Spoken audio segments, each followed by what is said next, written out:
One, two, three.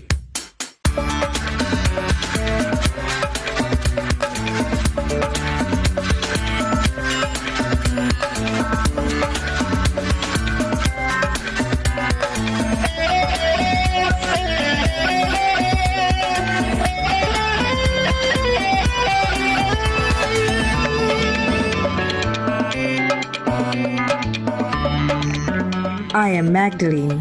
I contain multitudes. Halo teman-teman, selamat datang di Magdalene Learning Club dan selamat sore. Senang sekali melihat teman-teman di sini. Semoga selalu sehat bersama keluarga. Tadi saya udah lihat ada banyak sekali peserta dari luar Jakarta, dari luar Jawa, bahkan dari luar Indonesia ya. Senang sekali bisa melihat teman-teman berada di sini dan mudah-mudahan acara hari ini bisa bermanfaat buat teman-teman. Perkenalkan dulu, saya Devi Asmarani, Editor-in-Chief dari Magdalene.co, dan ini adalah event Magdalene Learning Club Online yang kedua. Bagi yang belum kenal Magdalene atau yang belum kenal MLC, Magdalene Learning Club, ini adalah wadah dari komunitas Magdalene yang didirikan untuk tujuan pemberdayaan, knowledge sharing, sampai peningkatan kapasitas. Kegiatannya mulai dari talk show, workshop, sampai training dengan topik yang beragam ya. Minggu lalu kita tentang spiritualitas, dan hari ini juga tentang mental health, dan irisan antara mental health dan spiritualitas juga mungkin. Nanti juga akan ada kelas-kelas entrepreneurship sampai professional development, dan ada juga seri kelas menulis. Jadi terus pantau aja website kami di halaman community-nya, dan di situ juga ada kalender. Pantau juga situs kami ya. Nah, sebelum kita memulai acara hari ini, sedikit housekeeping. Jadi di sini ada teman-teman ada beberapa fungsi yang bisa digunakan. Ada fungsi chatting, mungkin pasti teman-teman sudah tahu ya, tadi sudah banyak chatting di situ. Kalian bisa saling menyapa, kita ingin tahu teman-teman dari mana dan feedback-nya seperti apa. Nah, tapi kalau teman-teman ingin mengajukan pertanyaan, di sini ada Q&A, silakan diklik aja dan ajukan pertanyaannya di situ. Nah, yang ingin posting ini di sosial media kalian, bisa gunakan hashtag mental health dan tag Magdalene ya. Kalau misalnya di Twitter itu @the_Magdalene, kalau di Instagram Magdalene ID, @Magdalene ID atau ID ya. Nah, segitu dulu tentang housekeeping-nya. Hari ini kita akan membahas topik yang cukup penting nih, yang juga sangat menarik, yaitu topik meditasi untuk kesehatan mental. Topik ini sangat menarik bagi saya pribadi karena secara personal saya merasakan life changing impact dari meditasi itu dalam hidup saya. Jadi dampak yang benar-benar mengubah hidup saya. Jalan masuk saya ke meditasi itu adalah lewat latihan yoga mungkin sekitar 14 tahun lalu. Ketika itu saya masih menjadi wartawan di salah satu media asing dan sudah menjadi wartawan sekitar 15 tahun. Dan waktu itu sangat stres ya, karena pace dari pekerjaannya yang juga sangat cepat, kemudian juga banyak deadline-nya dan segala macam. Jadi saya jadi orang yang pemarah, terus jadi sering stres, punya juga banyak masalah kesehatan yang disebabkan oleh stres tadi, misalnya migraine, kemudian MAH dan indigestion segala macam gitu ya. Nah, sampai sekarang pun saya masih suka marah dan suka sedih dan stres dan segala macam. Tapi sejak saya mengenal meditasi, saya jadi memiliki semacam perangkat gitu untuk bisa membantu saya mengatasi masalah-masalah emosi seperti tadi ya, dan bisa membantu saya memanage emosi saya. Jadi itu hanya salah satu dari sekian banyak manfaat yang saya bisa dapatkan dari meditasi. Nah, karena itu sore ini kami mengundang Eva Muchtar, ini seorang sahabat saya juga, kami sudah berteman cukup lama lewat yoga dan meditasi. Eva ini adalah seorang instruktur meditasi yang akan berbagi tentang meditasi ini, dan membantu latihan sedikit di sesi ini. Sedikit tentang Eva. Jadi Eva itu mulai bekerja sebagai pekerja humas pada tahun 98 dan kemudian menjadi pekerja lepas komunikasi tahun 2006. Saya juga sempat bekerja sama beliau di salah satu lembaga. Kemudian tahun 2008 itu dia bertemu dengan Bali Usada dan Beshara.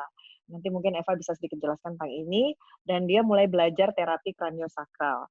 Nah, sejak 2013, Eva memutuskan untuk bergeser lebih ke pengenalan diri dan kesehatan. Saat ini Eva adalah instruktur di Bali Usada, juga fasilitator untuk bicara, dan praktisi terapi kraniosakral, utamanya untuk anak-anak berkebutuhan khusus. Masih sesekali kerja dalam bidang komunikasi, dan juga terutama untuk melakukan pekerjaan penerjemahan dan penyuntingan dokumen. Nah, teman-teman, kita akan mendengarkan dari Eva sebentar lagi, tapi saya ingin berbagi poll ini dulu, kalau bisa teman-teman isi, karena kita ingin tahu sejauh mana sih teman-teman sudah mengenal meditasi sebelumnya ya. Jadi ini adalah poll-nya,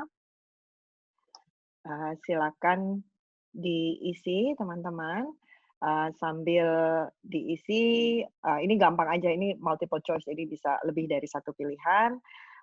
Dan kita, saya juga mau mengingatkan lagi kalau ingin memasang di sosial media bisa menge-tag kami dan menggunakan hashtag mental health.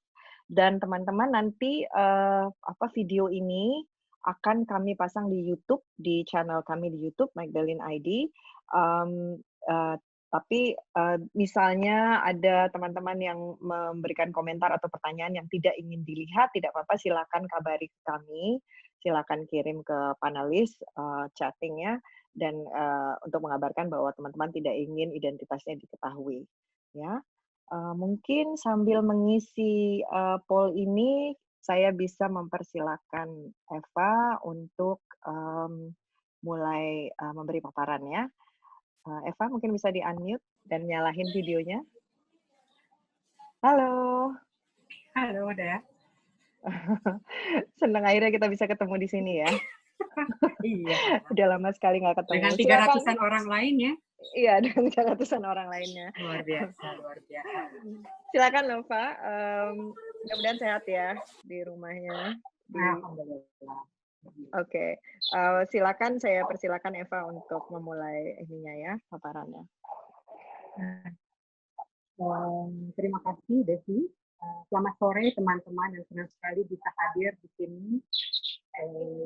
Dan saya senang ikut hadir di sini untuk berbagi tentang meditasi kesehatan, khususnya meditasi kesehatan yang saya lakukan dalam keseharian saya, yaitu menggunakan teknik Bali Usada. Nah, sebelum mulai berbicara, tadi sebelum kita siaran, Desi minta saya untuk cerita sedikit lagi tentang latar belakang saya. Tadi Desi sudah mulai menyampaikan bahwa saya memulai keterlibatan saya dalam dunia kerja sebagai seorang konsultan humas, konsultan public relations pada akhir tahun 90-an. Lalu mungkin teman-teman yang sudah pernah berkecimpung di dunia komunikasi atau pernah bersentuhan dengan dunia komunikasi tahu seperti apa rasanya bekerja di dunia ini. Kerjanya itu sendiri, waktu kerjanya panjang, mungkin rasanya kayak kadang-kadang 24 jam dengan kecepatan kerja yang luar biasa. Rasanya saya terus berlari 200 km per jam setiap hari. Dan jangan salah, saya saat itu menikmatinya. Sampai sekarang pun saya masih bersyukur atas semua pengalaman yang saya miliki dari bekerja itu dan teman-teman baik yang saya dapatkan.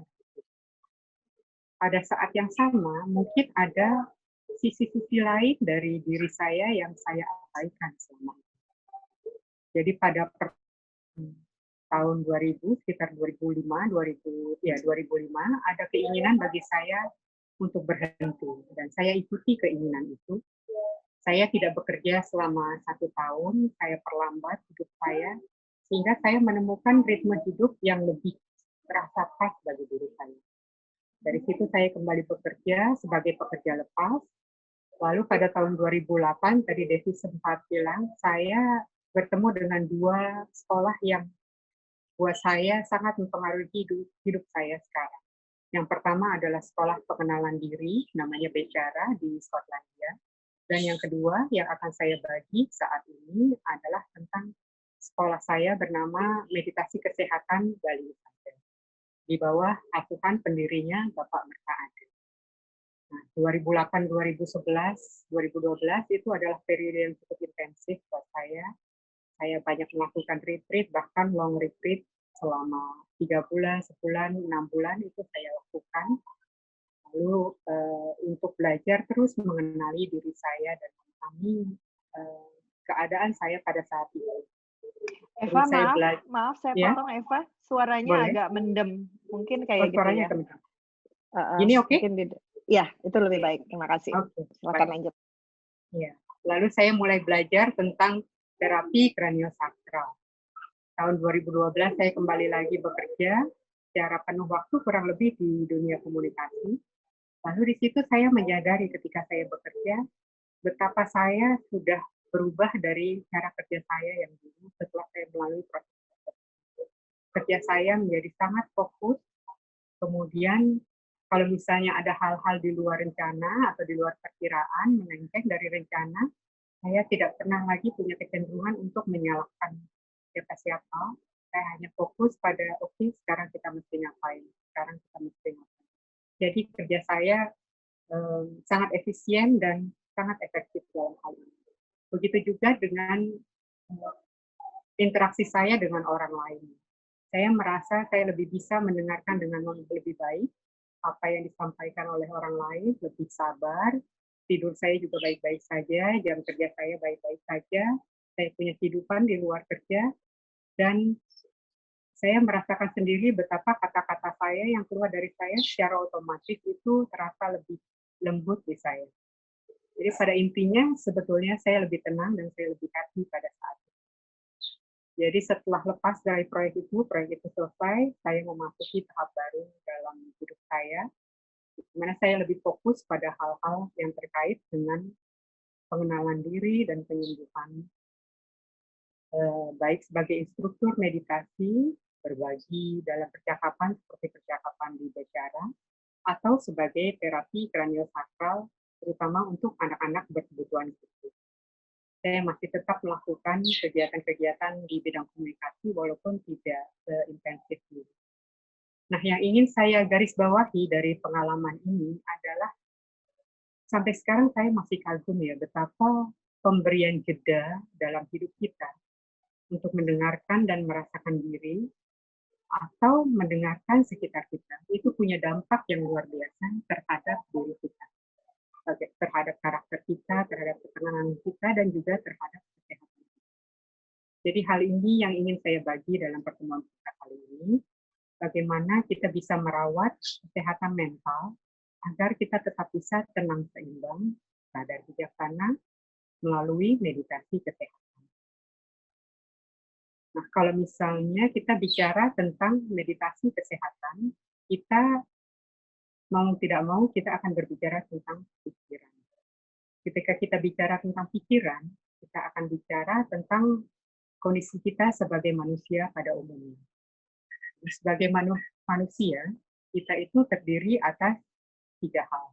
Yang pertama badan, yang kedua pikiran, yang ketiga jiwa. Jadi badan, pikiran, jiwa. Di dalam jiwa, itu ada yang kita sebut dengan memori. Di Bali Usada, kita fokus kepada badan, pikiran, dan juga memori. Sementara untuk jiwanya sendiri, kita kembalikan ke masing-masing peserta atau kita sebutnya sahabat meditasi sesuai dengan agama dan kepercayaan masing-masing.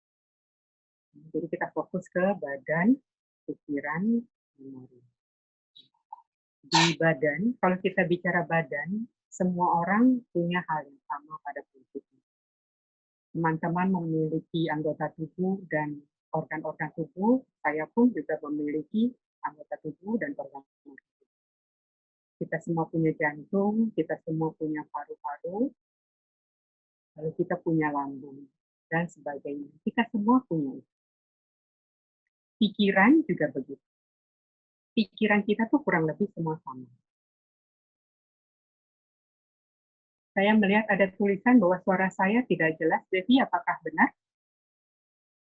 Suaranya sedikit mendem. Apa mungkin kita coba tanpa ini ya, tanpa earphone kali ya? Oke, nah, saya copot ya.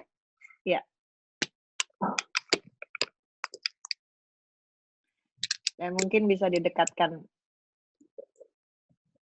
Coba. Apakah suara saya lebih baik? Ya, kayaknya lebih jelas ya sekarang. Ya. Kita pantau terus saja. Suaramu yang nggak kedengeran sekarang dia. Sudah oke ya? Baik, terima Ya, kasih. sudah oke ya. Ih, suaramu jadi kecil deh. Tidak apa. Kita lanjutkan dulu. Jadi tadi kita sampai kepada badan, pikiran, dan memori. Kita semua punya badan, kita semua punya pikiran. Nah, di pikiran itu ada pikiran yang kita sebut netral, kita sebut buruk, dan kita sebut baik. Pikiran netral itu seperti apa? Pikiran netral itu misalnya konsentrasi itu adalah sesuatu yang netral. Konsentrasi bisa kita gunakan untuk sesuatu yang baik, bisa kita gunakan untuk sesuatu yang buruk. Konsentrasinya sendiri bersifat netral. Pikiran-pikiran buruk itu seperti apa? Pikiran-pikiran buruk itu adalah yang terkait dengan hal-hal seperti kemarahan, kebencian, kekhawatiran, mungkin ada keserakahan, keinginan untuk menang sendiri, dan juga keraguan-raguan. Hal yang baik misalnya apa? Pikiran yang baik itu seperti kesadaran kita hadir di sini saat ini, itu baik. Pikiran seperti cinta kasih dan kelembutan, itu adalah pikiran yang selalu baik. Jadi ada pikiran yang netral, baik, dan buruk. Ketiga hal tersebut, badan, pikiran, dan memori, itu kemudian terus terkait dan bekerja sama dalam setiap saat di dalam hidup kita. Misalnya saja, contoh sesi Zoom kita ini. Beberapa menit sebelumnya kita melihat jam, terus kita lihat, jadi mata kita nyambung, terus kita lihat, oh sudah hampir jam 4, saya harus siap-siap untuk mengikuti sesi ini.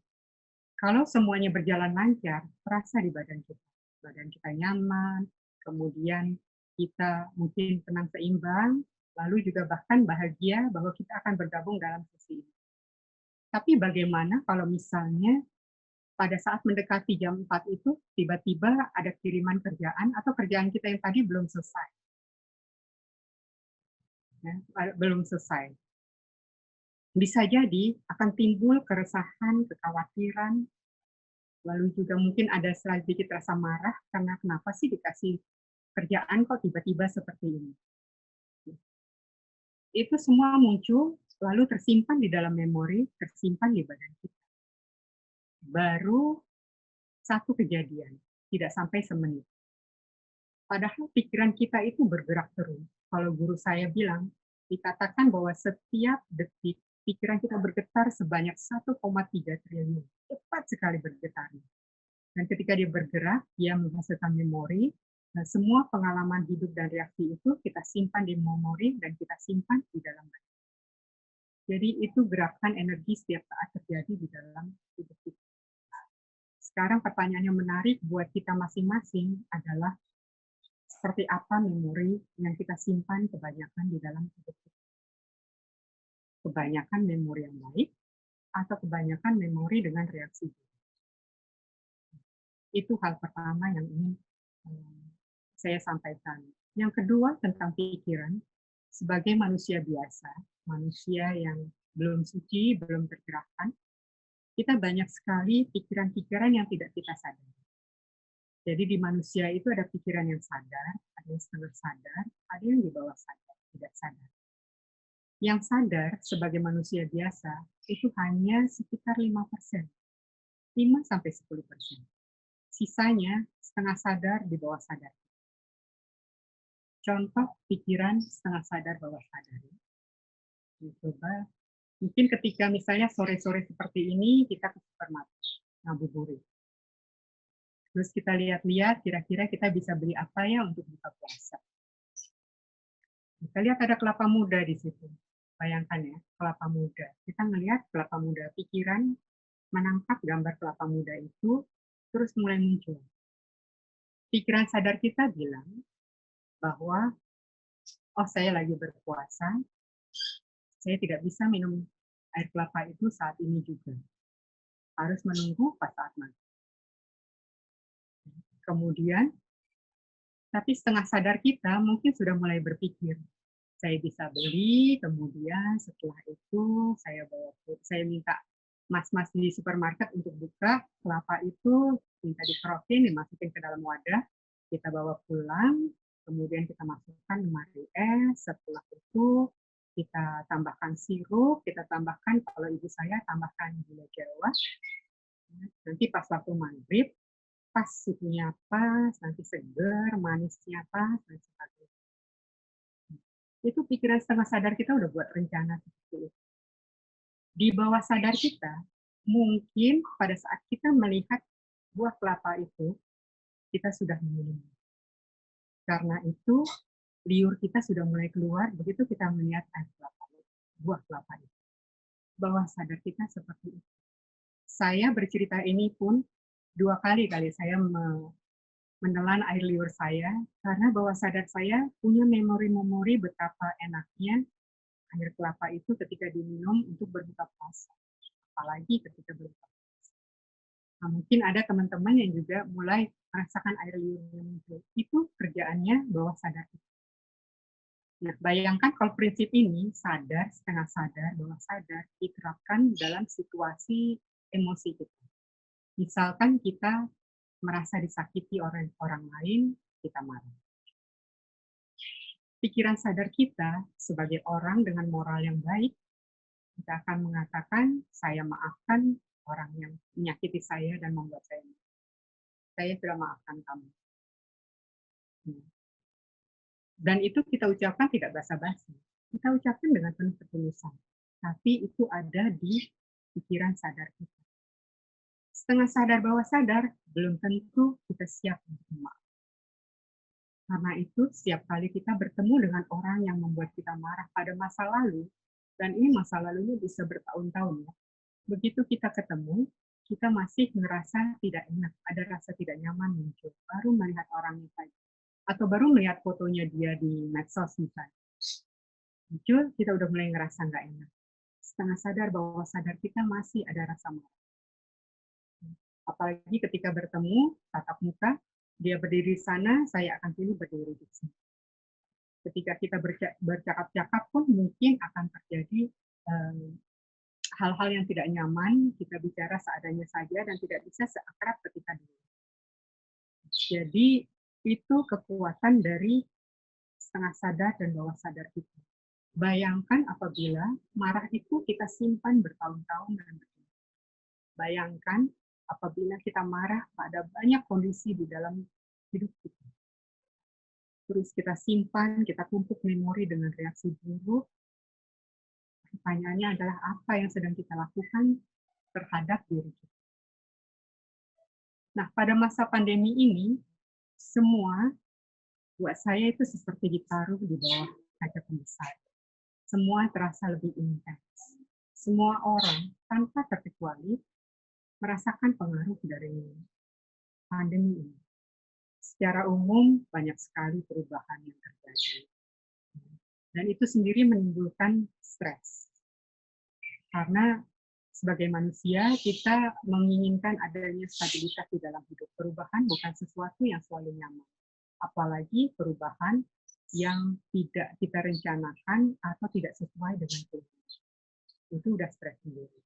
Lalu banyak ketidakpastian yang muncul. Kapan ini semua berakhir, kapan saya bisa balik lagi, apa nasib saya, apa nasib saudara-saudara saya, dan sebagainya. Belum lagi ada mungkin di antara kita yang sudah mulai terimbas oleh pandemi ini, baik secara kesehatan maupun secara ekonomi, atau bahkan hubungan kita dengan orang-orang terdekat kita. Jadi banyak sekali muncul kekhawatiran, ketakutan, rasa marah, dan frustasi pada masa-masa ini. Banyak pikiran-pikiran buruk yang bisa muncul apabila kita tidak sadar dan kita tidak waspada. Pikiran-pikiran buruk ini akan berdampak terhadap kesehatan kita. Beberapa orang yang saya kenal sudah mulai itu seperti yang Devi bilang tentang ketika dia stres, dia merasakan migrain, dia merasakan asam lambungnya kumat. Nah, sekarang pun juga sudah mulai banyak orang-orang yang alerginya udah mulai kumat, GERD-nya mulai naik, jantungnya sering berdebar, fobianya muncul, dan sebagainya. Ketenangan kita sudah mulai terganggu, dan kita mulai lebih mudah emosi dalam berbagai hal. Bisa dilihat kalau misalnya kita lihat di medsos itu. orang-orang seakan-akan mengeluarkan semua emosinya di situ tanpa ada filter yang cukup baik. Ini sudah tanda-tanda bahwa pikiran kita mulai pincang. Tapi bahwa kita menyadari bahwa pikiran kita mulai pincang itu adalah sebuah permulaan yang sangat baik.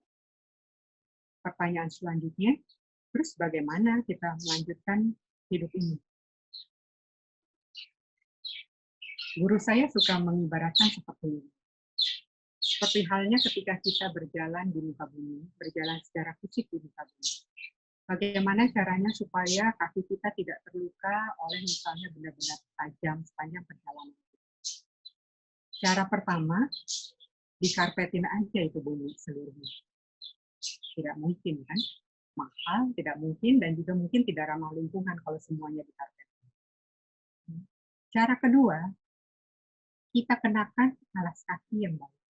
Gunakan sepatu yang baik ketika kita berjalan, sehingga kemanapun kita melangkah, kaki kita akan terlindungi dengan baik.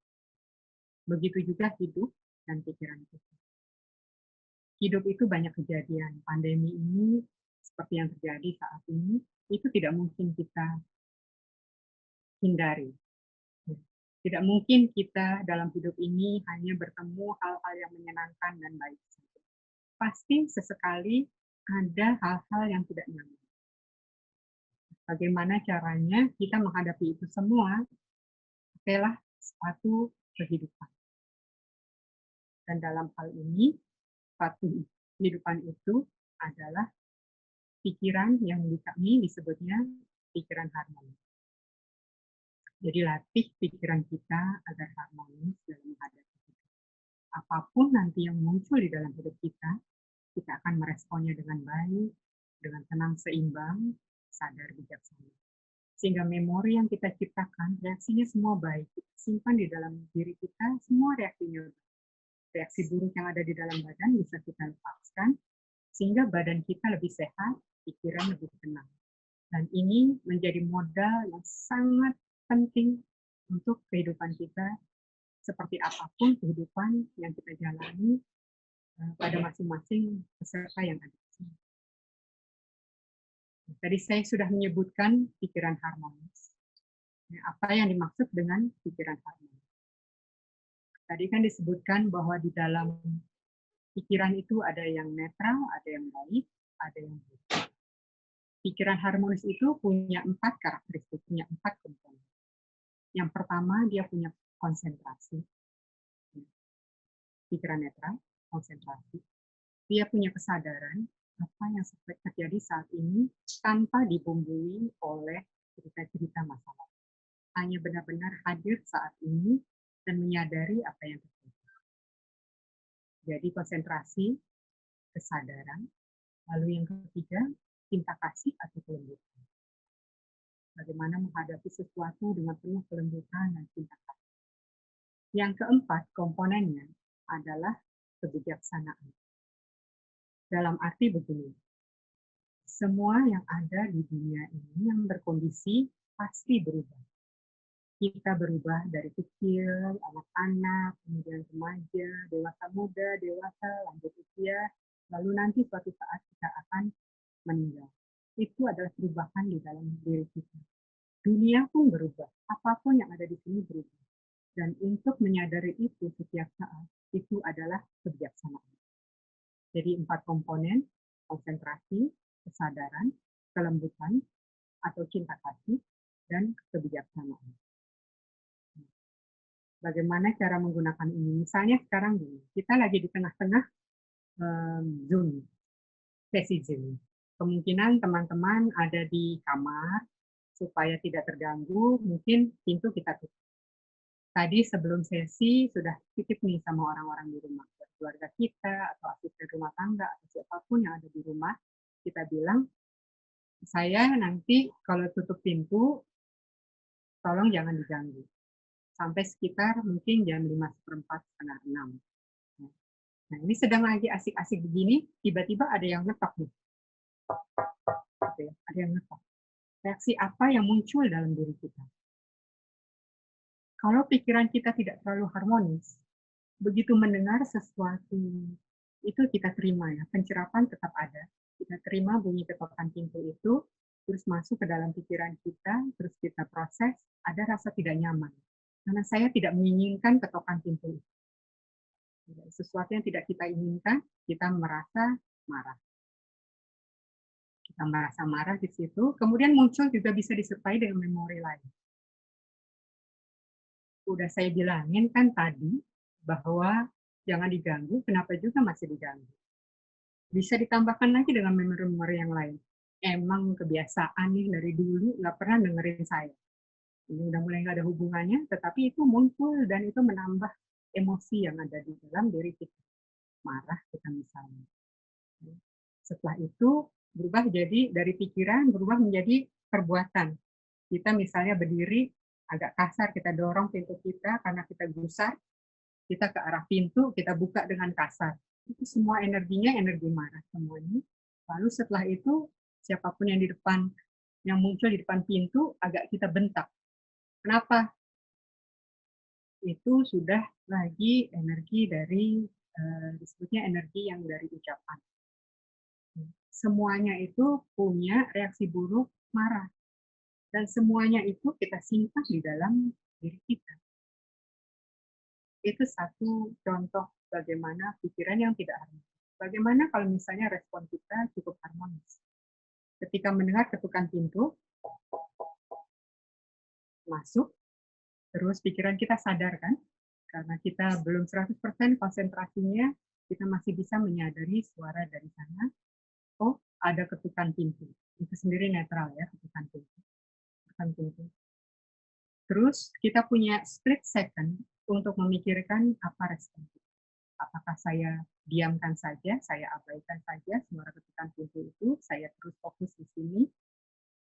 Kemudian saya mulai berpikir kalau misalnya saya teruskan di sini dan tidak menjawab ketukan pintu akan berlangsung terus. Oke, kalau gitu saya akan jawab ketukan pintu. Saya berdiri dengan tenang, kemudian saya buka, dan saya menyapa siapapun yang ada di depan pintu itu dengan menanyakan ada apa dengan penuh kelembutan. Dan saya dengarkan apa yang mereka sampaikan. Itu pikiran harmonis. Jadi kalau misalnya secara ideal kita bisa memilih mana yang menjadi reaksi kita, saya yakin teman-teman kebanyakan memilih yang lebih nyaman kalau pikiran kita harmonis. Pikiran seperti ini yang harmonis bisa kita gunakan untuk segala aspek kehidupan kita. Ketika kita menjalankan kehidupan kita sehari-hari. Nah, pertanyaannya adalah bagaimana cara memunculkan pikiran harmonis? Agar pikiran harmonis kita cukup kuat, kita perlu melatih pikiran kita. Seperti halnya kalau misalnya kita ingin badan kita kuat untuk mengangkat beban gitu, maka perlahan-lahan kita latih otot-otot kita di badan kita supaya semakin lama semakin bisa mengangkat beban yang semakin lama semakin berat. Begitu juga dengan pikiran, agar pikiran kita kuat, perlu kita latih pikiran itu. Dan di Bali Usada, kita melatihnya menggunakan apa yang kami sebut meditasi kesehatan. Sebelum saya lanjutkan, saya ingin menyampaikan beberapa hal tentang meditasi kesehatan itu. Yang pertama yang di Bali Usada, terutama, dia tidak terkait dengan aliran apapun juga, atau agama kepercayaan apapun juga. Jadi bersifat sangat universal. Yang kedua, meditasi kesehatan Bali Usada itu berfokus pada kesehatan badan dan ketenangan pikiran. Jadi banyak sekali mungkin kalau teman-teman sering mendengar kata-kata meditasi, memang banyak sekali teknik-teknik yang dilakukan dan tujuannya pun berbeda-beda. Mungkin ada yang mencari kesaktian, ada yang untuk bisa melihat apa, dan sebagainya, ada yang ke arah spiritual juga. Tetapi kalau di sini kita fokusnya pada kesehatan badan dan ketenangan pikiran. Hal ketiga, terakhir yang ingin saya sampaikan mengenai meditasi kesehatan Bali Usada adalah dia tidak bertentangan dengan ilmu kedokteran. Jadi seandainya ada teman-teman yang sedang melakukan pengobatan, itu silahkan dilanjutkan pengobatannya, lalu didampingi dengan latihan mandiri meditasi kesehatan. Banyak, ada beberapa instruktur di Bali Usada yang profesinya dokter. murid-murid apalagi banyak sekali yang profesinya dokter. Jadi tidak terjadi pertentangan di sini antara meditasi kesehatan dan ilmu kedokteran. Apa yang kita lakukan dalam bermeditasi? Yang kita lakukan adalah kita melatih pikiran kita dengan cara merasakan nafas, itu pertama. Lalu kita gunakan, jadi merasakan nafas untuk memunculkan pikiran harmonis. Kenapa nafas yang kita gunakan? Pertama, nafas dan badan itu semua orang punya, ya. Jadi kita tidak perlu punya perangkat-perangkat tambahan, kita gunakan apa yang ada di diri kita untuk melatihnya. Dan nafas dan badan itu selalu ada di saat ini. Pikiran kita bisa ke depan, ke belakang, ke masa lalu, ke masa depan, ke tempat yang lain. Badan dan nafas selalu ada di sini. Dia adalah jangkar kita. Jadi kita jangkarkan diri kita ke saat ini dan di sini sehingga kita melatih kesadaran kita di situ, melatih konsentrasi kita. Selain itu, nafas itu juga adalah sesuatu yang sangat halus. Kita dalam sesi ini saya berbicara, teman-teman mendengarkan, itu pada saat yang sama tanpa disadari kita terus bernafas. Jadi kalau sesuatu yang tidak kita sadari terus jadi kita sadari dengan merasakan nafas, pikiran kita akan semakin sensitif merasakan hal-hal yang tadinya tidak kita sadari di dalam diri kita. Jadi kita latih pikiran harmonis itu memunculkan konsentrasi, kesadaran, cinta kasih, kebijaksanaan dengan merasakan sesuatu yang sangat lembut, yaitu nafas. Setelah muncul pikiran harmonis itu, lalu kita gunakan untuk merasakan badan kita. Pada tahap selanjutnya, ketika kita sudah merasakan seluruh badan, kalau misalnya ada kondisi-kondisi tertentu dari kita, tadi saya lihat beberapa teman ingin merasakan ketenangan dan sebagainya, itu bisa kita lakukan penyembuhan, yang kami sebut dengan penyembuhan. Jadi fokus ke bagian badan atau trauma atau karakter tertentu yang ingin kita lepaskan reaksi buruknya. Setelah itu kita tutup dengan cinta kasih. Melembutkan badan kita, mengisi diri kita dengan hal-hal yang positif, hal-hal yang baik. Jadi step-stepnya dalam bermeditasi di Bali Wisada, pertama kita merasakan merasakan nafas untuk memunculkan pikiran harmonis. Lalu kita gunakan pikiran itu untuk merasakan badan, bagian per bagian. Kemudian kita lakukan penyembuhan.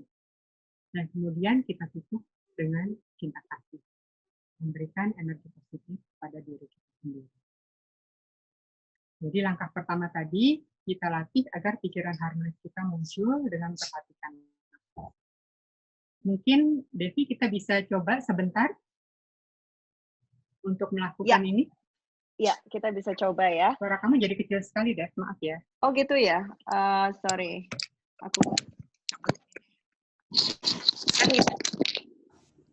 Entah bagaimana.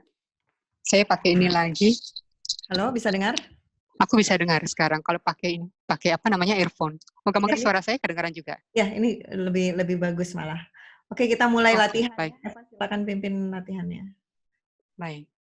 Jadi kalau bisa teman-teman dalam posisi duduk, kalau misalnya tadi teman-teman berbaring, seandainya tidak ada kondisi yang menghalangi, kita bisa duduk, dan bagi yang duduk, usahakan untuk tidak bersandar.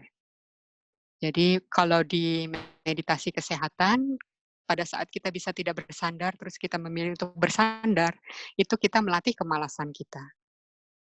Ya, jadi kita usahakan untuk duduk tegak, punggung tegak, badan tetap rileks. Kita mulai ya, latihan kita coba untuk merasakan nafas. Seandainya nyaman, silahkan tutup matanya sehingga kita bisa lebih konsentrasi ke nafas kita dan tidak terganggu oleh pemandangan yang ada di sekitar kita. Karena ini hanya untuk merasakan nafas, saya tidak akan melakukan langkah-langkahnya secara lengkap, jadi cukup pejamkan mata. Kalau bisa ujung lidah kita sentuhkan ke langit-langit mulut kita, mulut dalam keadaan tertutup.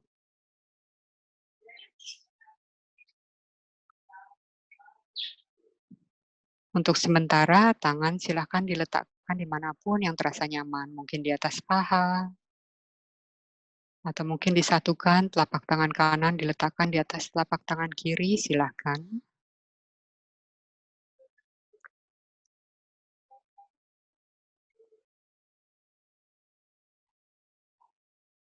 Baik, sudah siap. Lalu kita letakkan pikiran kita di dalam hidung kita. Rasakan nafas di dalam hidung. Izinkan badan kita untuk bernafas secara alami. Tugas kita hanya merasakan nafas di dalam hidung. Perhatikan kalau misalnya kita punya kecenderungan untuk menarik atau mendorong nafas kita. Begitu kita sadari kecenderungan itu, lepaskan. Biarkan badan bernafas secara alami.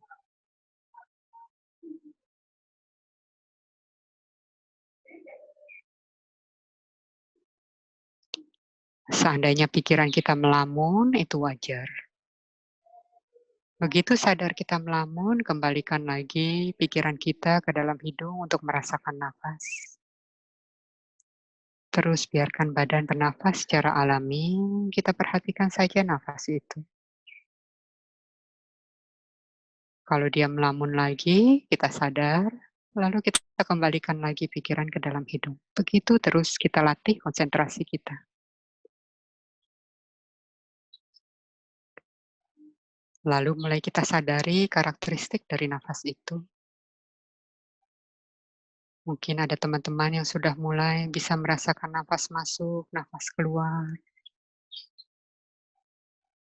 Nafas masuk, nafas keluar, disadari. Atau ada yang merasakan dia hangat atau sejuk.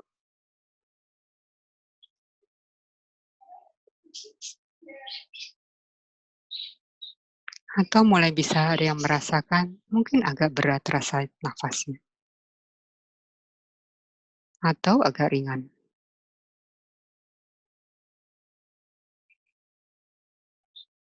Mungkin ada yang merasakan dia pendek terputus-putus nafasnya.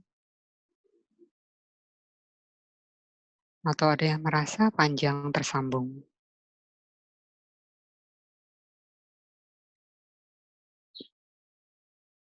Terus rasakan nafas, saya akan kasih jeda selama kurang dari semenit untuk kita meneruskan merasakan nafas kita. Biarkan badan kita bernafas alami, kita hanya merasakan nafas dalam sekitar 30 detik ke depan. Meditasi diteruskan.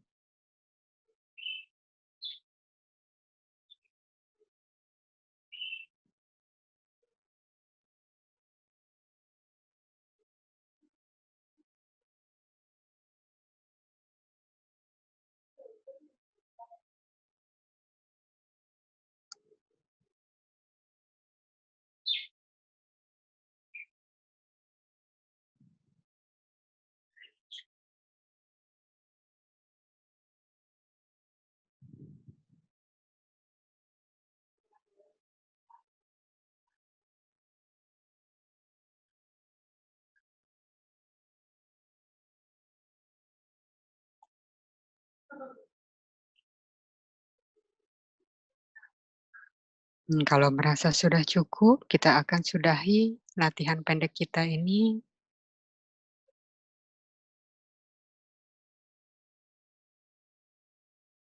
Kalau sudah siap, kita bisa buka mata kita. Lalu mungkin kita gerak-gerakkan sedikit badan kita supaya lebih rileks.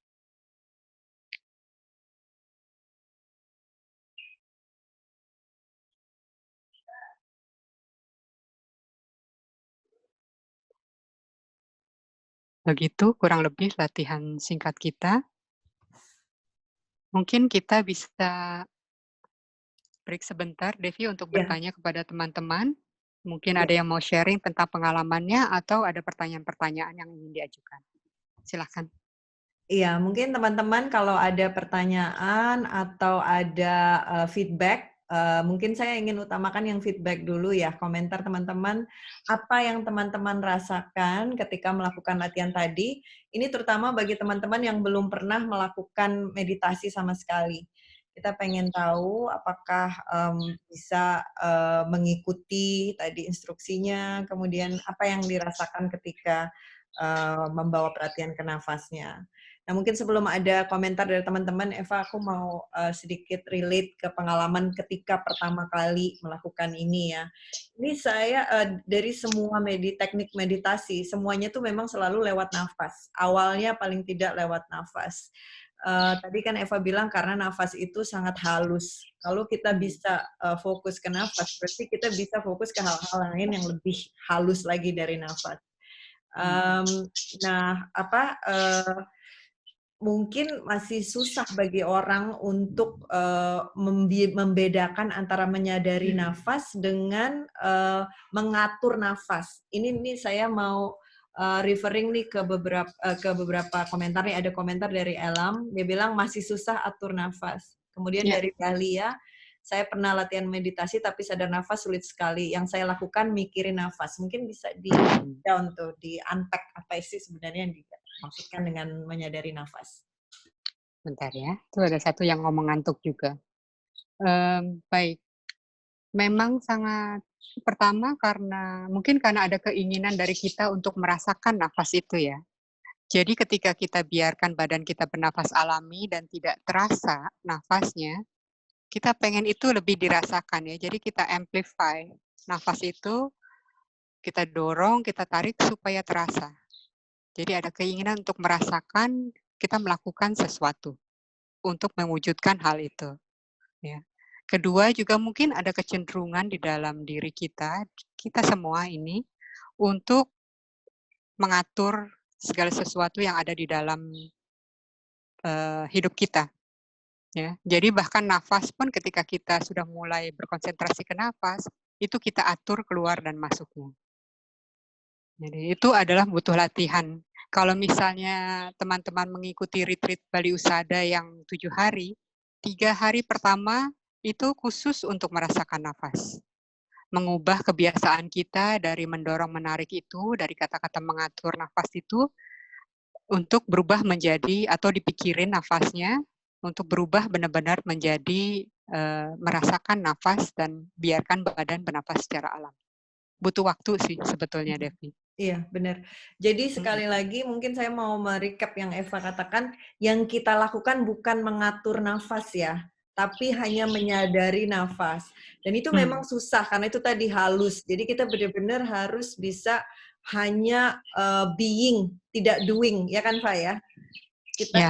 Kita tidak melakukan tapi menyadari. Nah ini memang bukan hal yang gampang kayak Eva bilang tadi 3 hari aja hanya untuk pelajari. Saya pernah ikut juga Bali Usada dan memang 3 hari benar-benar hanya untuk menyadari nafas. Ini Eva tadi ada yang bilang ngantuk tuh. Mungkin Eva bisa ngomongin tentang ini nih. Benar ya. Ngantuk itu sering sekali terjadi ketika kita bermeditasi, apalagi di awal-awal kita melakukannya. Ada beberapa alasan kenapa kita mengantuk ya. Mungkin alasan pertama adalah ketika dalam keseharian, suasana rileks itu kita dapatkan ketika kita mau tidur, ketika kita mau beristirahat. Ya. Pada saat-saat yang lain, suasana kita, kondisi kita lebih alert, lebih waspada. Ya. Jadi tubuh itu udah punya sinyal. Ketika saya rileks, berarti saya sudah mau tidur. Prosesnya dengan mengantuk. Jadi ketika kita merilekskan diri kita dalam meditasi, sinyal itu muncul kepada tubuh. Oh, kayaknya bentar lagi mau tidur nih. Saya bisa ngantuk. Gitu. Terus kemungkinan kedua, mungkin memang badan kita sedang lelah. Jadi ketika kita mulai menyapa diri kita, menyapa badan kita, badan ngerasa didengerin, dia memulai prosesnya untuk tidur karena memang dia butuh istirahat. Ya, hal lain ya mungkin memang ada kondisi-kondisi yang membuat kita ngantuk, misalnya ada penyakit-penyakit tertentu. Tetapi kebanyakan yang dua hal itu. Kita terbiasa hanya rileks ketika mau tidur, jadi ketika kita tadi rileks, kita jadi ngantuk dan ingin tidur, atau mungkin badan kita memang lelah. Gitu deh. Pak, ini ada yang menanyakan, susah menaruh ujung lidah di langit-langit, jadi gampang pecah fokusnya selain fokus ke nafas. Apa sih sebenarnya logik di balik itu? Ada beberapa logika. Yang pertama yang praktis saja. Ketika kita menaruh lidah kita di langit-langit, itu badan kita diajak untuk bernafas melalui hidung dan tidak keluar melalui mulut. Itu alasan praktis pertama. Alasan yang kedua itu adalah masalah energi. Kalau misalnya nanti teman-teman belajar lebih lanjut mengenai ini, ada badan-badan yang kita sebut badan meridian di dalam tubuh kita. Nah, badan meridian itu sangat halus ya. Jadi bukan badan fisik ini, kalau misalnya teman-teman lihat ada olahraga qigong atau akupuntur, itu mereka memanfaatkan badan meridian. Ada sungai besar di badan meridian itu yang mengalir dari depan, terus ke belakang, ke atas, mengalir seperti itu. Nah, itu ada dua aliran utama. Dari sini, dari lidah kita ke bawah, sekitar anus, kemudian naik lagi dari anus, ada aliran yang lain, sampai ke hidung kita. Langit-langit di atas, mulut kita. Ya. Nah, itu ketika kita menempelkan lidah kita, itu kita seperti menyambung energi meridian yang ada di dalam sungai besar tubuh kita. Jadi itu dua alasan untuk logika dibalik menyentuhkan lidah ke langit-langit. Sebenarnya tidak perlu dirisaukan, diniatkan saja untuk menempelkan lidah pada awal meditasi. Seandainya nanti ternyata lepas, ya nggak apa-apa, masih nggak apa-apa kok. Jadi tidak usah menjadikan itu sesuatu yang harus dikonsentrasikan. Konsentrasi tetap pada nafas pada saat ini. Eva, ini kan ada beberapa pertanyaan nih di Q&A ya, kita masuk ke situ ya. Ada yang pertama mengatakan dia tetap bekerja untuk memenuhi kebutuhan hidup, tapi merasakan sakit fisik seperti rambut rontok dan enggan makan, merasa gagal. Mohon petunjuk-petunjuk cara menenangkan diri. Itu pertanyaan yang cukup besar ya. Yang cukup besar. Sebenarnya kita coba contain dalam sesi ini. Oke. Mau mengadres itu dulu?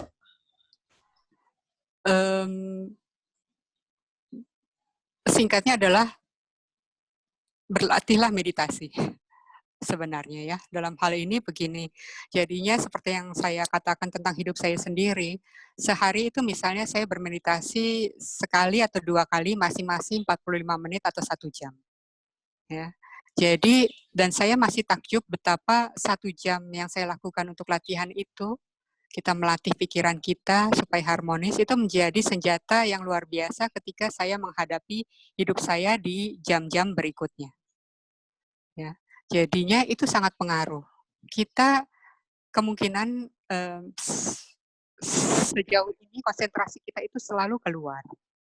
Ya, kita selalu keluar, kita jarang sekali memperhatikan kondisi kita saat ini. Jadi berjedalah, usahakan untuk sisihkan waktu bermeditasi dengan cara apapun ya. Diam, merasakan badan, merasakan pikiran kita, kalau bisa merasakan nafas kita.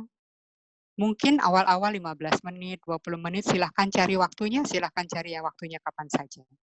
Ya. Nanti ini perlu proses memang. Tidak mungkin bisa sekali meditasi terus langsung jreng semuanya beres ya. Jadi, tapi dalam waktu kita akan merasakan, kita akan semakin tenang, kemudian kita juga badan kita akan semakin sehat. Begitu mungkin untuk saat ini deh.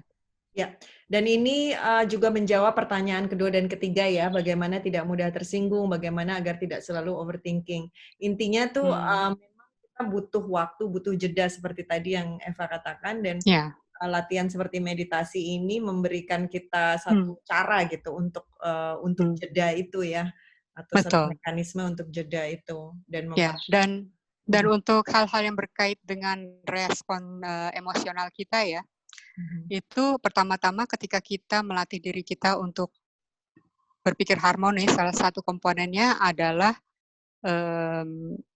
cinta kasih penuh kelembutan.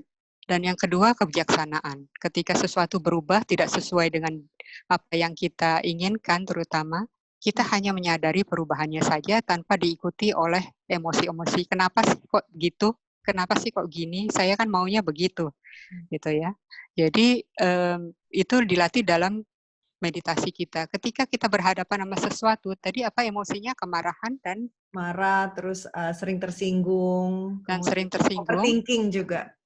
Oke, itu ketika kita marah itu sangat mudah dirasakan di badan karena dia cukup intens ya. Ketika kita sudah mulai sensitif terhadap apa yang terjadi di tubuh kita, dalam keseharian kita akan sensitif.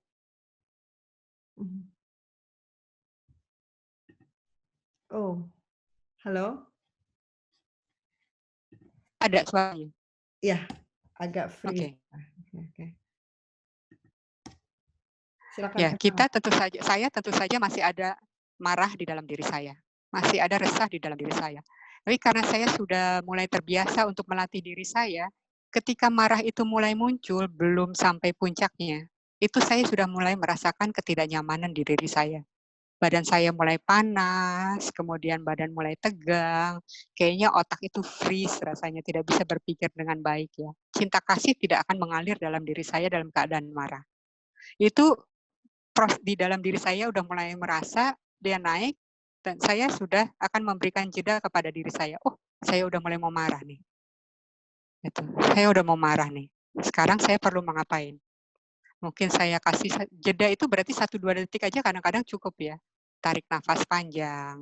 Atau kalau butuh lebih lama, saya akan pergi waktu saya masih di kantor, mungkin saya akan ngopi dulu kemana untuk kemudian balik. Dan yang terakhir yang saya lakukan itu adalah saya berusaha untuk bisa memberikan feedback kepada teman-teman juga.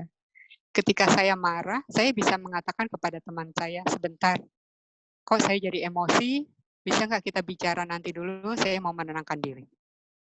Itu saya belajar untuk bisa mengatakan itu kepada teman saya. Gitu. Jadi latihan-latihan yang kita lakukan itu akan memberikan sensitivitas juga kepada respon yang muncul dalam keseharian kita. Oke. Gitu dah. Ada beberapa pertanyaan nih, saya mau satuin ya. Mungkin yang pertama, ada banyak pertanyaan tentang waktu. Kapan sebaiknya dilakukan, kemudian kira-kira berapa lama, jam berapa dan berapa lama. Nah, kemudian apakah perlu pakai timer? Ada juga, ini jadi teknis ya, ada juga yang menanyakan apakah lebih baik dengan musik atau bimbingan kata-kata, karena 45 menit tidak mudah. Nah, kemudian ini satu juga saya mau satukan nih pertanyaan nih. Saya tipe yang bosenan, apakah ada alternatif lain untuk jangka waktu meditasi gitu? Oke, mengenai waktunya juga dulu ya, kapan, berapa lama, apa butuh timer tadi ya. Kapannya itu tergantung kita luangnya kapan aja sih kalau menurut saya. Jadi kalau misalnya ada teman-teman yang lebih baik pagi hari, ya silakan pagi hari. Ada teman-teman yang bisanya malam hari karena pagi terlalu ribet, itu ya lakukanlah malam hari. Biasanya guru saya menyarankan agar kita mengambil waktu tidur kita. Jadi tidak mengganggu waktu kita dengan keluarga kita atau waktu kita dengan orang lain. Ya. Kemudian mengenai berapa lamanya, kalau di Bali Usada sendiri full, itu yang disarankan adalah 45 menit sampai 60 menit.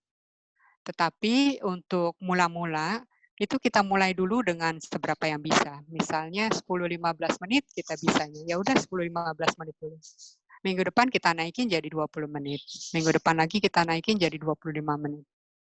Kalau bisa sampai 40 menit, 45 menit akan sangat baik. Ide untuk pakai timer itu cukup bagus karena dia membuat kita tidak tergoda untuk sedikit-sedikit buka mata melihat jam. Ya. Dan itu melatih kedisiplinan kita karena sebelum timer berbunyi kita tidak akan bergerak. Ya, kalau enggak nanti kayak aduh lama banget ya, udah kali ya segini aja dulu ya, cukup kali ya, buka mata baru 5 menit. Bisa ya begitu, sering kali seperti itu. Karena ketika kita diam, bisa jadi waktu terasa lama sekali. Lalu tentang musik dan kata-kata. Panduan meditasi tidak apa-apa. kami sendiri di Bali Usada melakukan pada saat-saat ini melakukan siaran panduan meditasi 4 kali sehari untuk membantu teman-teman dalam bermeditasi dan mendisiplinkan diri dalam bermeditasi. Tetapi untuk orang-orang yang sudah terbiasa dengan meditasi, biasanya mereka akan terbatas apabila dipandu dengan kata-kata. Karena setiap orang punya kondisi masing-masing, berapa lama ingin di nafas, berapa lama ingin di badan, itu sesuai dengan kondisi kebutuhan masing-masing. Lalu apakah dengan musik? Kalau kami di Bali Usada menyarankan untuk tidak bermusik. Kenapa? Karena itu mungkin akan menciptakan ketergantungan tersendiri. Untuk menenangkan diri kita perlu musik. Kalau enggak, kita akan resah. Gitu. Saya rasa yang itu.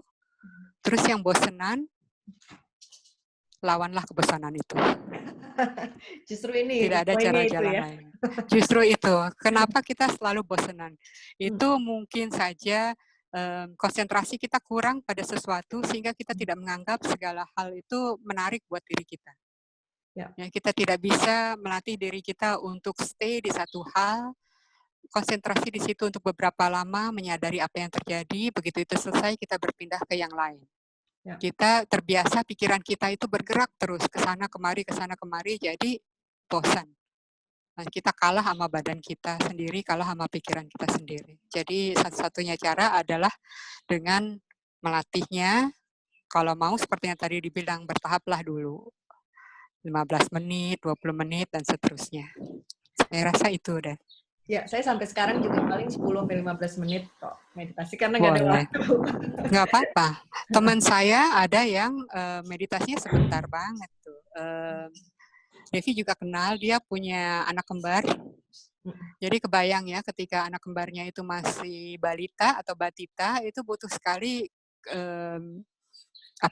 butuh sekali perhatian dia setiap saat, dan dia tidak bisa meleng ya karena dia menjaga anak-anaknya sendiri.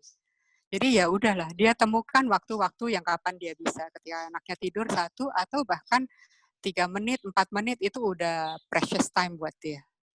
Jadi cari waktu, sesuaikan latihan ini dengan kondisi kita masing-masing. Ya, that's a good point. Eva, ini ada beberapa pertanyaan lagi nih. Yang pertama yang menurut saya juga bagus untuk kita address ya. Apakah ini bisa kita lakukan ketika sedang marah, cemas, dan lain-lain? Kemudian di tempat kerja juga ada yang bilang saya sering bertemu orang yang temperamennya memancing temperamen saya. Meditasi yang tadi dicoba apa bisa mengurangi rasa kesal dan jengkel? Ya. Oke. Yang pertama tadi bagaimana pertanyaannya? Kaitannya Kalau dengan rasa misalnya marah? kita lagi dalam keadaan emosi yang tinggi, sebenarnya bisa nggak sih kita melakukan meditasi? Mungkin bukan praktis meditasinya sendiri ya, bukan berarti kita marah terus kita duduk bersila kemudian memejamkan mata dan sebagainya, bukan hal yang seperti itu ya. Tetapi secara prinsip pikiran harmonis itu tetap berjalan ya. Bahwa kita bisa setiap saat kembali kepada diri kita sendiri untuk merasakan badan, merasakan nafas. Sama kayak kalau misalnya pencuri yang kalau misalnya tangannya kelihatan dia nggak jadi mencuri ya. Seringkali emosi kita juga seperti itu. Ketika marah mulai muncul, begitu kita sadari kita mau marah, itu marah nggak jadi muncul, dia akan reda sendiri ketika kita menyadarinya. Saya rasa yang itu dulu, terus kaitannya dengan yang tempat kerja, itu tadi juga mungkin bisa saya kaitkan begini. Latihlah diri kita dalam kondisi yang cukup nyaman. Jadi kalau bisa, kita sudah latih diri kita ketika dalam keadaan tenang seimbang. Lagi nggak ada apa-apa, lagi nyantai, kita meditasi. Sehingga pikiran harmonis kita sudah mulai terlatih. Ketika marah itu muncul, ketika cemas itu muncul, atau ketika orang yang membuat kita kesal itu muncul, pikiran kita sudah terlatih duluan. Ya. Pada saat dia marah, pada saat kita marah, terus baru kita latih, itu akan lebih berat. Ya, itu akan lebih berat. Dan bahkan sebetulnya jadikan itu semua sebagai pertama sebagai latihan kita dalam keseharian. Ya, ketika itu marah muncul, kita saya masih marah nih. Kadang-kadang saya merasakan itu di dalam diri saya. Ketika ada hal-hal kecil yang membuat saya kesal, saya akan membuat itu sebagai objek yang menarik juga ya. Ternyata saya masih kesal kalau dibeginikan. PR buat saya. Bisa jadi pas waktu saya latihan meditasi malamnya atau besok paginya, saya akan menimbulkan memori itu lagi untuk merasakan di badan saya sehingga dia bisa berproses dengan baik, bisa saya lepaskan rasa marah dan sebagainya. Pertanyaannya tentang tempat kerja, bisa ya? Nah, itu menarik karena minggu lalu saya juga berbagi di tempat lain dan ada pertanyaan yang kurang lebih sama. Gimana kalau misalnya di sekitar kita itu ada orang-orang seperti yang membuat kita kesal, membuat kita marah. Balik lagi, sebetulnya respon kita itu tergantung dari diri kita dan bukan dari orang lain ya. Jadi kalau misalnya pikiran kita harmonis, waktu itu ada satu teman saya, kita lagi makan bertiga, bertanya satu teman saya, gimana sih caranya lu mengendalikan kemarahan? Terus yang jawab, itu adalah teman saya satu lagi. Dia mengatakan dia bukannya mengendalikan kemarahan, tapi dia marah juga enggak. Dibedakan ya. Stimulannya sama orang-orang yang dianggap menyesalkan gitu. Ada satu orang yang dianggap menyesalkan. Tapi respon kita berbeda-beda. Mungkin Devi responnya berbeda ke dia daripada saya ke dia. Mungkin saya marah, Devi nyantai-nyantai aja.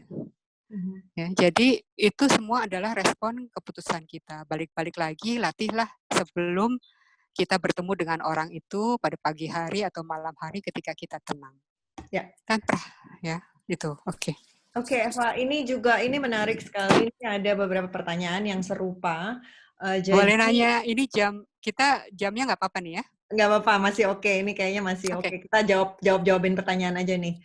Ini ada satu pertanyaan dari Cesar Abrisam. Dia bilang, saya beberapa kali terjaga saat sesi meditasi di acara komunitas saya.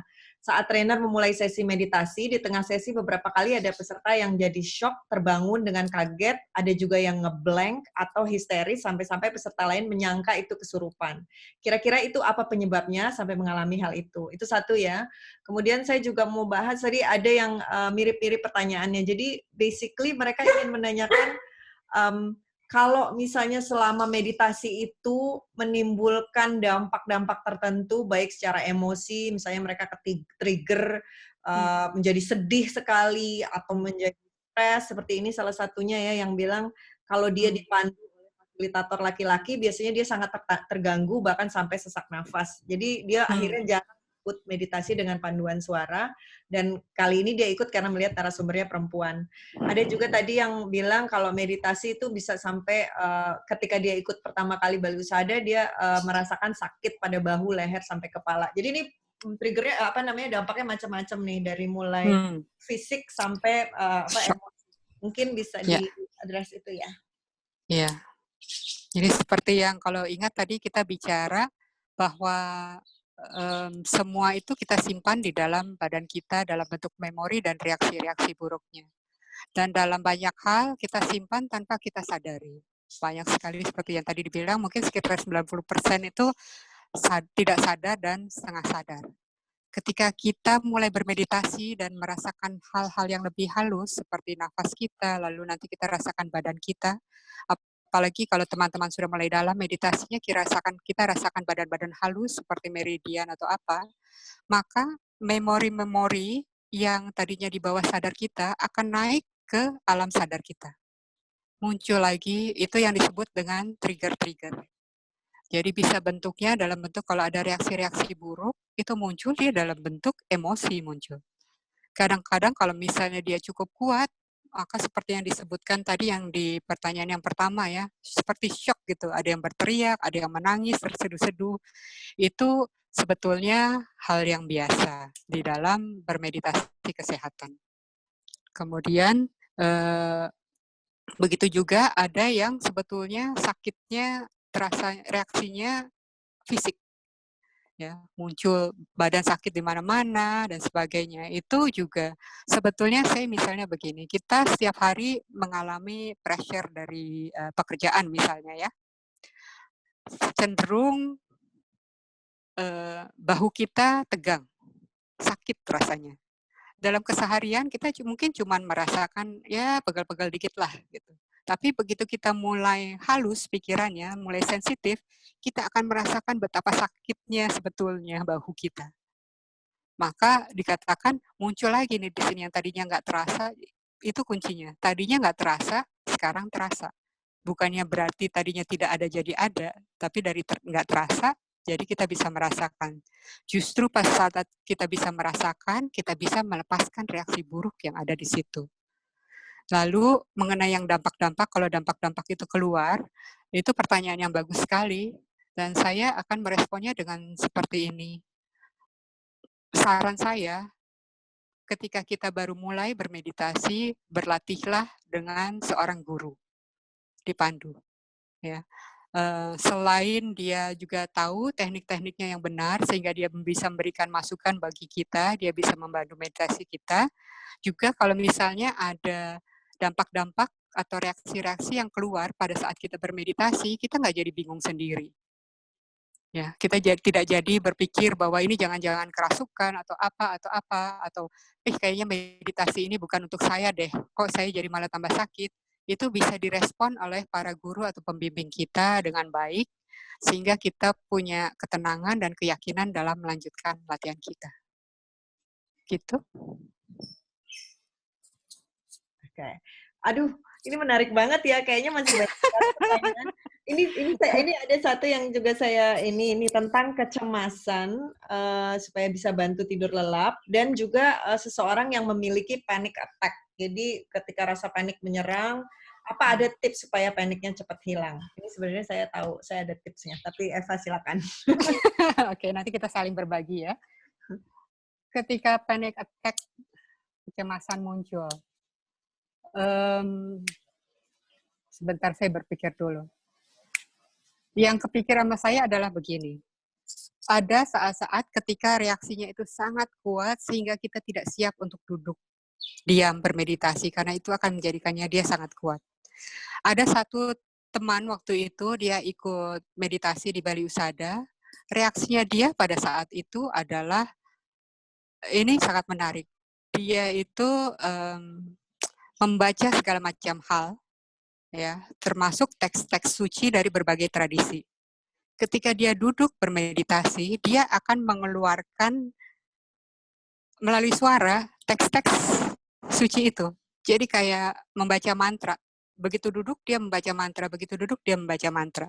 Dan di sini itu ketika kami konsultasikan ke guru kami, waktu itu saya termasuk salah satu yang menjaga di retreat itu, guru kami mengatakan bahwa itu karena kesadarannya yang kurang.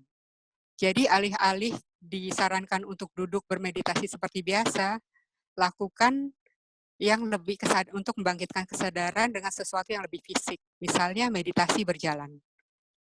Saya rasa ketika dalam keadaan yang sangat kuat seperti meditasi, seperti panic attack, itu tidak bisa kita untuk tetap duduk, diam, merasakan badan dengan tenang dan sebagainya. Itu terlalu kuat ya. Jadi kalau bisa, yang penting kita balik ke badan kita. Balik ke nafas kita. Kalau misalnya duduk itu terlalu kuat reaksinya, berjalanlah. Kalau bisa berjalan di taman atau di luar. Supaya kita lebih tenang. Grounding. Sentuhkanlah kaki kita ke lantai atau ke tanah. Lakukan itu semuanya sehingga kita balik lagi ke badan kita dan tidak terpenuhi oleh kepanikan yang ada di pikiran kita. Gantian Dev. Kalau Devim gimana? Ya, ini sebenarnya lahan saya, ranah. Karena saya punya panic attack disorder juga. Jadi kalau misalnya itu kena, itu benar-benar saya tidak bisa sampai deg-degan, keringat, rasa badan panas, keringat dingin, dan penuh dengan ketakutan gitu. Dan tidak bisa berpikir secara normal. Nah, kalau yang saya sudah menemui ahli juga, artinya psikolog juga tentang ini, dan memang pesannya adalah kita harus keluar dari kepala kita. Nah, yang kalau kita mencoba melakukan meditasi, karena saya pertama kali mengalami panic attack, saya mencoba meditasi, yang ada saya malah semakin parah. Jadi saya merasa kayak mau gitu.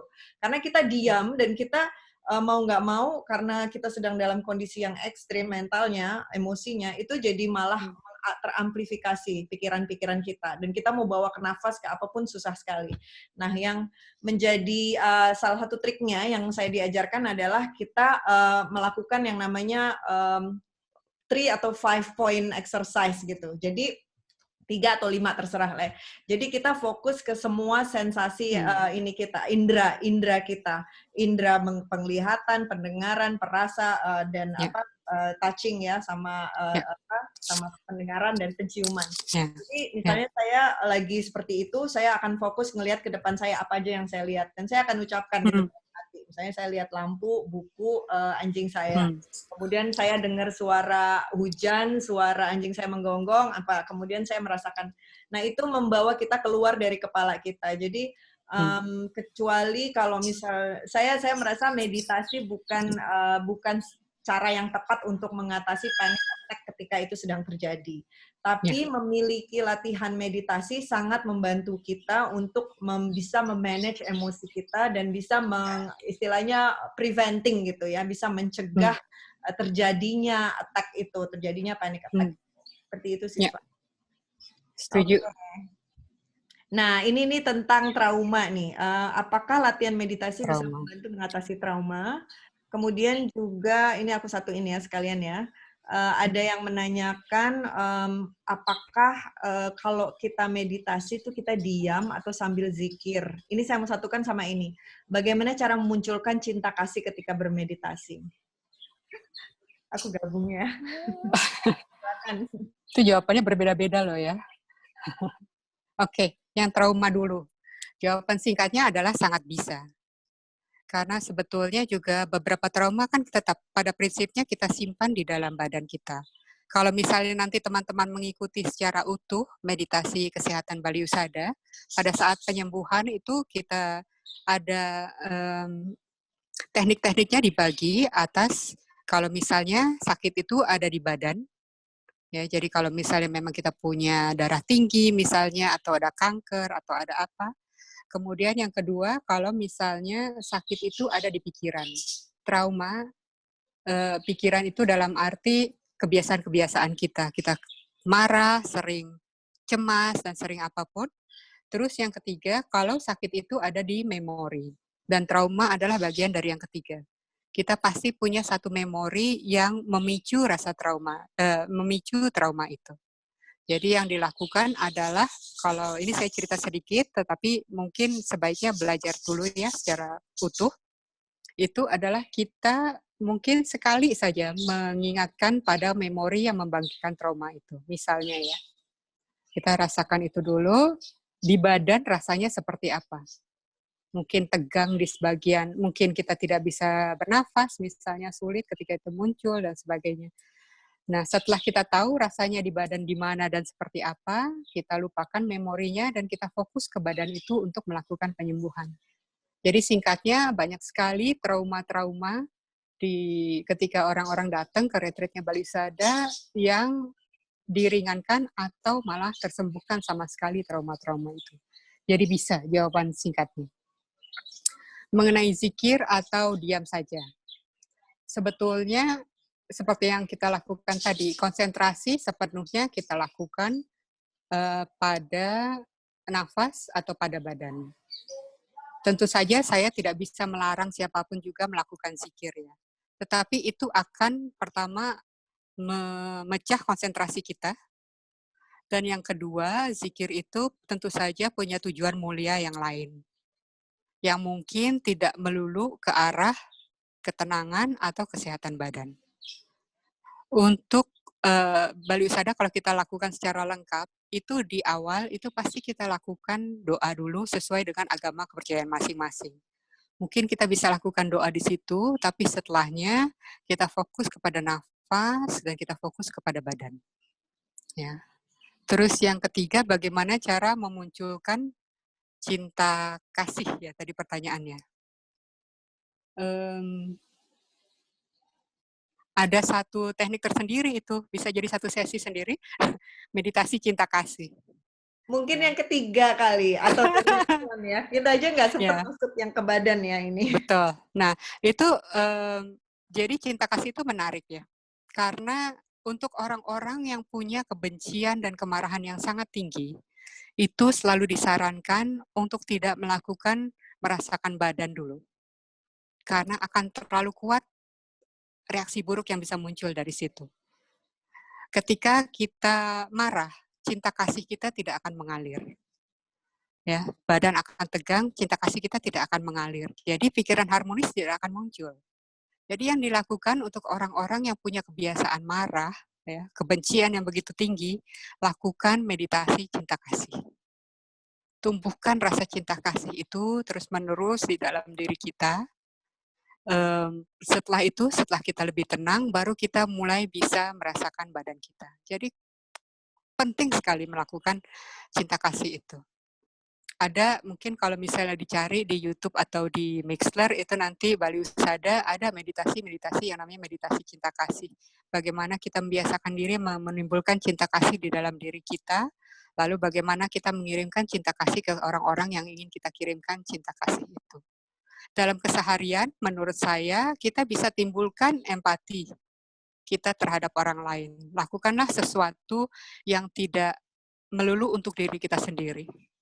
Ya, melakukan kegiatan-kegiatan sosial, kemudian juga mungkin berderma, ya, berdonasi dan sebagainya. Itu kita latih untuk menimbulkan cinta kasih di dalam diri kita, sekaligus kita berlatih untuk melepas. Jadi di luar meditasi mungkin ada kegiatan-kegiatan baik yang bisa kita lakukan sehingga cinta kasih kita itu muncul. Gitu. Oke, Eva, aduh, banget ya, dan banyak sekali pertanyaan. Ada beberapa yang Ya, tidak alhamdulillah sempat terjawab, tapi saya rasa beberapa pertanyaan ini sebenarnya sudah terkandung jawabannya dari jawaban-jawaban sebelumnya dan dari paparan Eva sebelumnya. Jadi kalau teman-teman misalnya miss tadi paparan awalnya, mungkin bisa cek di YouTube kami, akan kami posting dan akan kami emailkan linknya ke kalian nanti. Terus Eva mungkin ada last message nih sebelum kita parting. Apa sih message ini? Ya, kita karena kita bicara di sini dalam situasi pandemi ya, kita perlu mengakui bahwa perubahan yang kita alami, semua dari kita tidak terkecuali itu dalam beberapa bulan terakhir ini punya dampak yang sangat besar terhadap semua aspek kehidupan dan setiap orang yang ada di dunia ini. Jadi ajakan saya sore ini adalah tentu saja selain mengikuti anjuran yang sudah biasa kita dengar ya, sebisa mungkin tetap ada di rumah, pola hidup sehat, jaga jarak kalau misalnya ada di tempat publik, jaga empati kita, bantu saudara-saudara kita, terus kita berbuat terus yang terbaik.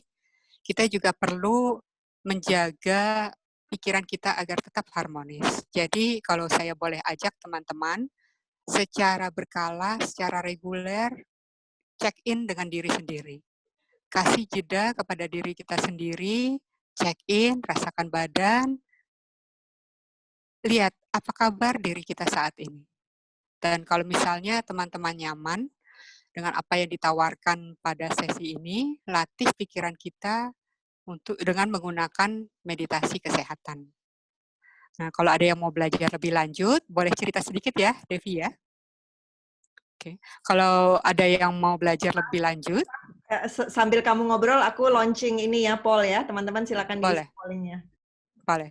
Kalau ada yang mau belajar lebih lanjut, Bali Usada saat ini sedang mengadakan beberapa kegiatan daring, kegiatan online.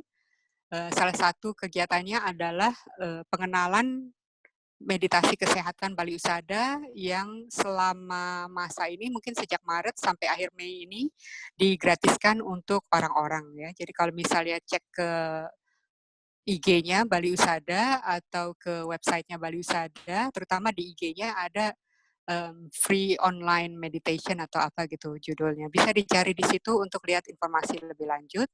Selain itu, kita juga melakukan panduan melalui aplikasi yang disebut Mixler aplikasinya, itu kita lakukan panduan meditasi secara live 4 kali sehari. Pukul 5 pagi, 9 pagi, 3 sore, dan 9 malam. Saya rasa itu saja. Jadi terima kasih kepada teman-teman yang sudah bersama-sama selama kurang lebih 1,5 jam. Dan juga terima kasih kepada Magdalene, Devi, Hera, Paul, dan teman-teman yang lainnya yang sudah menyediakan ruang ini bagi kita semua untuk berbagi. Semoga bermanfaat dan semoga semua hidup berbahagia. Saya kembalikan ke Devi. Terima kasih Eva.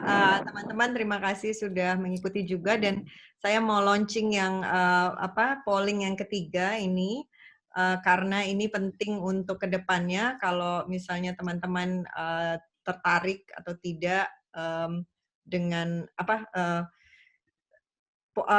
event lain apa yang teman-teman tertarik untuk ikuti. Nah, ini saya mau launching ininya, jadi silakan diisi. Nah, sambil mengisi ini, saya mau mengingatkan teman-teman bahwa acara ini tadi akan kami muat di YouTube, nama YouTube account-nya Magdalene ID. Kemudian juga teman-teman bisa cek kalau misalnya tadi ada poin-poin tertentu yang yang nggak dengar dari Eva atau tadi lagi mungkin telat datangnya, bisa ke live tweet kami. Twitter account kami namanya @the_Magdalene. Jadi di situ ada penjelasannya. Kemudian juga di sini saya mau share acara minggu depan. Ini acaranya juga nggak kalah menariknya. Itu adalah kita akan ngobrol-ngobrol tentang hijrah nih, menuju hijrah yang sesungguhnya bersama Kalis Mardiasi. Dia tuh penulis buku Muslimah yang diperdebatkan. Kalis is a great writer dan ini nanti akan dipandu oleh managing editor kami Heradiani. Jadi teman-teman jangan lupa di screen cap aja ini. Kalau misalnya takut lupa, tapi pantau aja terus semua kanal sosial media kami dan website kami. Sepertinya sih sampai segitu dulu. Jangan lupa teman-teman nanti diisi surveinya. Kita benar-benar pengen tahu apa sih, bagaimana sih kita bisa memberi service kepada kalian, karena MLC is all about komunitasnya Magdalene, is all about memberdayakan teman-teman, memberikan pembelajaran dan sebagainya, dan mengkoneksikan, menghubungkan teman-teman dengan resources yang ada ya, narasumber dan sebagainya.